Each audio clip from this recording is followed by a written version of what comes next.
मैं सौरभ तिवारी, एडवोकेट। आज honourable NGT प्रधान पीठ नई दिल्ली की 3 सदस्यीय बेंच के समक्ष मेरे द्वारा एक दायर याचिका और एक अन्य याचिका को एक साथ सुना गया। याचिका थी प्रयागराज में गंगा जी और यमुना जी के जल के शुद्धिकरण को लेके, चूंकि महाकुंभ आने वाला है। तो उस पे पिछली सुनवाई के दौरान 23 सितंबर को ऑनरेबल एनजीटी ने चीफ सेक्रेटरी उत्तर प्रदेश के अगुवाई में हाई पावर्ड कमेटी का गठन किया था और 2 महीने के अंदर रिपोर्ट मांगी गई थी, क्योंकि आज high powered committee chief secretary को प्रस्तुत करना था। लेकिन आज सरकार, उत्तर प्रदेश सरकार के अधिवक्ता ने समय मांगा और कहा कि ये जो सिग्नेचर बस रह गया है, तो ऑनरेबल एनजीटी ने बेहद ही नाराजगी प्रकट किया। कहा कि 2 महीने में आप रिपोर्ट नहीं जमा कर पाए तो फिर आप क्या कर रहे हैं। आप तो 7 एक पत्र को देखने के बाद ऑनरेबल एनजीटी ने कहा कि 7 नवंबर से तो आपने बैठकें चालू की, तो 1.5 महीने बाद आप सब कुछ शुरू किए। अब महाकुंभ आने वाला है, ये महत्वपूर्ण और गंभीर मसला है। तीर्थयात्री करोड़ों में आते हैं प्रयागराज में और महाकुंभ में आएंगे, ये क्या हो रहा है, कैसे हो पाएगा महाकुंभ तक सब कुछ।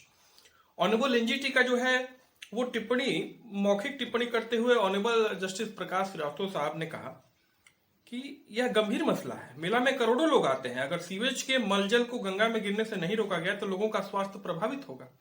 तो दूसरी महत्वपूर्ण टिप्पणी थी वह यह थी कि ऑनरेबल एनजीटी ने कहा कि उत्तर प्रदेश सरकार के अधिवक्ता से कि आपकी कार्यशैली से इस ट्रिब्यूनल और जनता में क्या संदेश जाएगा। एनजीटी के 3 सदस्यीय पीठ ने सुनवाई के दौरान कहा कि वाराणसी और प्रयागराज 2 ऐसी जगह हैं जहां तीर्थयात्री आते हैं। कम से कम इन 2 जगहों की गंगा जल की शुद्धता को लेकर कार्य करिए। वाराणसी में 2021 में का आदेश है, प्रयागराज को लेकर 2022 में आदेश पारित किया, लेकिन अब तक कुछ नहीं हुआ है। ऑनरेबल एनजीटी ने मौखिक टिप्पणी करते हुए यहां तक कहा कि 1 जुलाई 2024 का आदेश देखिए आप लोग, उसमें साफ तौर पे यूपीपीसीबी के रिपोर्ट के अनुसार वो काफी है बताने के लिए कि गंगा जी का जल जो है आचमन योग्य और पीने योग्य नहीं है। ऑनरेबल एनजीटी ने बहुत नाराजगी प्रकट किया पूरे प्रकरण को लेके और अगली सुनवाई की तिथि उत्तर प्रदेश सरकार के एडवोकेट समय मांग रहे थे, लेकिन 9 दिसंबर को निर्धारित किया और वन एवं पर्यावरण मंत्रालय के प्रिंसिपल सेक्रेटरी को व्यक्तिगत रूप से उपस्थित रहने को कहा है। धन्यवाद।